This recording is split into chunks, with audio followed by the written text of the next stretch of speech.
My cat and I were best friends before all of this happened. I know, some people just say that, but we really were. She's a smart cat. Always was. She'd play fetch with a drinking straw. A game we'd play for hours on end until one of us would get bored. Usually her. I had her trained to sit and wait before eating dinner. She'd sit there politely while I poured kibbles into her bowl. And she'd look up at me expectantly with her big golden eyes. I'd say, okay, and she'd scarf him down. She was always there for me to cheer me up when I was feeling down. She'd sense my sadness and climb up onto my chest and get all snuggly. It was like she just knew how I was feeling and wanted to help somehow. So I was worried when she started fretting at the back door the other night. She was pawing at the screen and making concerned little mewing sounds. Peebs was a sensitive little one. What's wrong, Peebs? You want to go outside? She was allowed to go out in the backyard, but she didn't very often. She preferred to stay inside with me, where it was warm and cozy. She wasn't one for chasing squirrels or birds.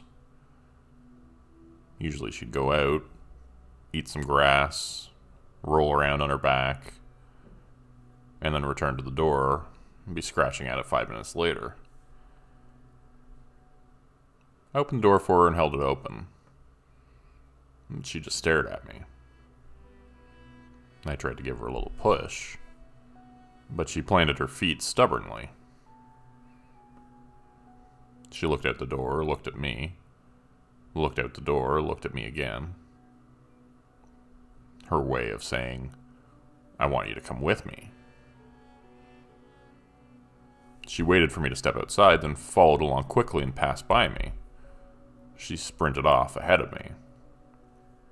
Peebs, where are you going? I called after her. She continued to run towards the back gate, so I followed her, jogging, not yet all that concerned. I got to the gate and noticed that someone had left it open.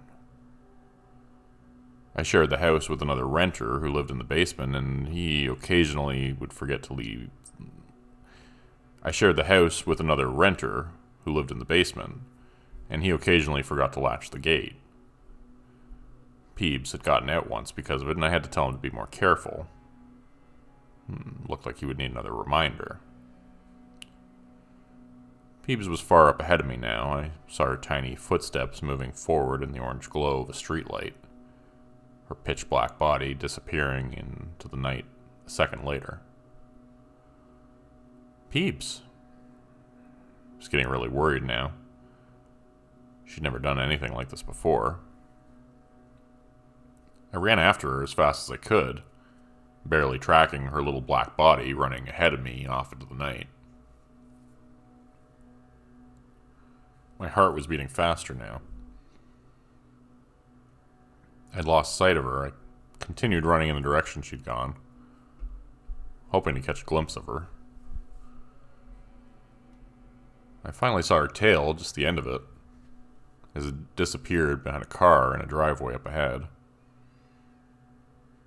The security lights lit up above the garage in the little bungalow, and I caught up just in time to see her climbing over the fence into the backyard of a house.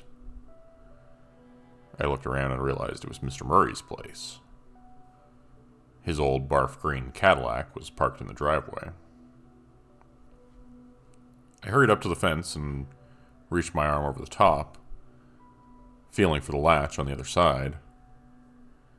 My hand found it and pulled it up, and I pushed the gate open. I saw a flickering orange glow illuminating the tall trees of the backyard and walked forward.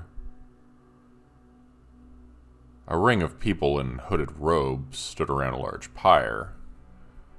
The full moon shone up above in the clear night. Embers floated into the sky as I walked towards the fire, entranced by it. So I saw my cat sitting patiently in the circle next to Mr. Murray.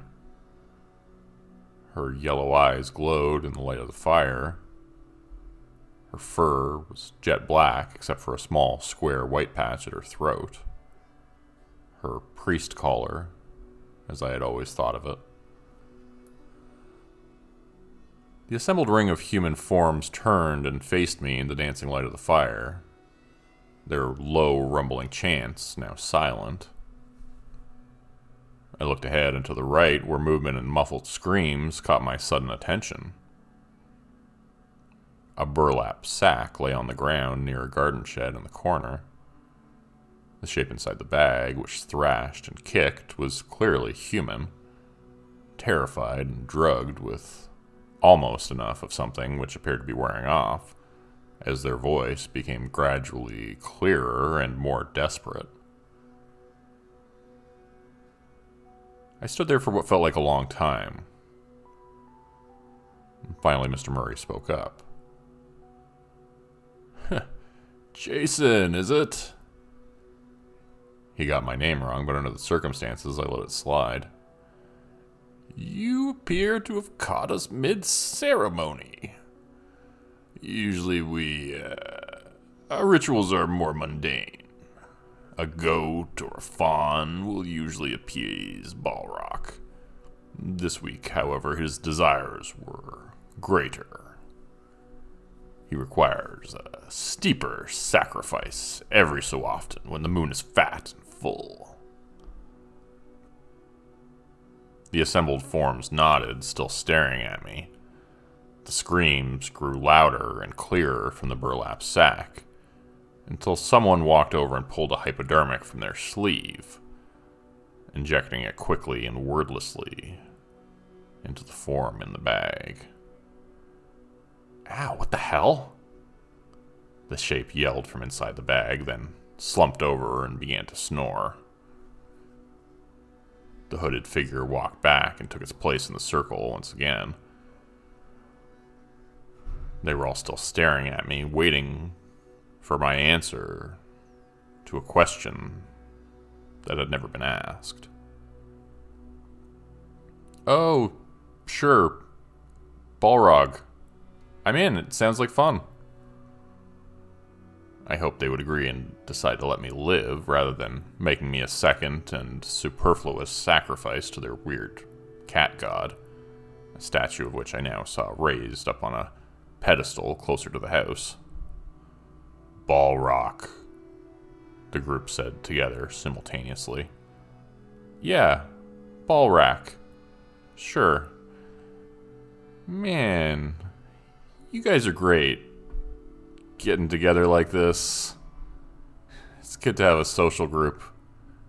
People with common interests. I was rambling. I stopped talking and waited for one of them to say something. If you wish to join us, you would be required to pass through initiation into the good grace of Balrock. One must be purified by fire. Mr. Murray spoke slowly and deliberately. They held up their forearms, displaying brands melted into their flesh, showing me a dark horned symbol which resembled a malevolent cat face. They waited with their arms held up, staring at me. Some of the brands appeared fresher than others, and blood and pus was oozing from the infected and putrefying flesh. I realized if I did this and the wound became infected, a doctor would be out of the question. This was clearly a very secretive society. Which explained why they met at 3:30 a.m. in a backyard surrounded by large trees in a sparsely populated neighborhood. I took a deep breath and weighed the pros and cons. Decided to go along with it rather than die by being burned alive. I realized I'd made the right decision when I nodded my head and Mr. Murray waved off the figure I had not noticed behind me, the one who had been creeping up slowly and quietly behind me with a syringe in his hand. I looked back, surprised, and the figure backed away into the shadows, its face invisible in the shadow of its hood, although I knew it was someone from my neighborhood. "Welcome to the Shadow Society of Ballrock, Jason." Mr. Murray was holding a brand in his tight grip now, though I hadn't seen him take it from the fire. Its tip glowed red in the darkness. His exposed wrist displayed its own brand. It appeared older and more fully healed than the others in the group. I took it from this that he was the leader. The others formed up behind me and began to chant. They stared at me blankly as he approached, with the glowing brand held up towards me. Mr. Murray began to chant as well, and it began to form a harmony effect which was haunting and surprisingly beautiful. I looked down and saw Peebs watching me closely from in their midst, waiting to see what I would do. I couldn't help but wonder what she was, really. Clearly not just a cat, I thought, but something else entirely. As soon as that thought crossed my mind, her mouth formed up into an evil grin. Have you ever seen a cat smile? Hope that you never do. It was the most terrifying thing I've ever seen. Her face wrinkled up, showing sharp teeth that glistened in the moonlight. I screamed as the brand was pressed into my flesh. It melted my skin, and I felt something hot dripping down my arm. All I could see when I closed my eyes was that image of her grinning. All teeth and shining yellow eyes. So my cat and I are in a bi-weekly social club now. We meet Tuesdays and Thursdays, always at Mr. Murray's place, always at 3 a.m. Peebs comes too, of course. She's the Dark Priestess, after all, who silently officiates the ceremonies now. Mr. Murray has stepped down, as she is clearly the rightful leader of the group. Ballrock seems to be pleased, judging by how my backyard garden is doing this year. I was told the harvest would be bountiful after the sacrifice, which was given up as promised. If you'd like to stop by one night, please do. Just be prepared to be judged by PB, the Dark Priestess, Princess of Ballrock.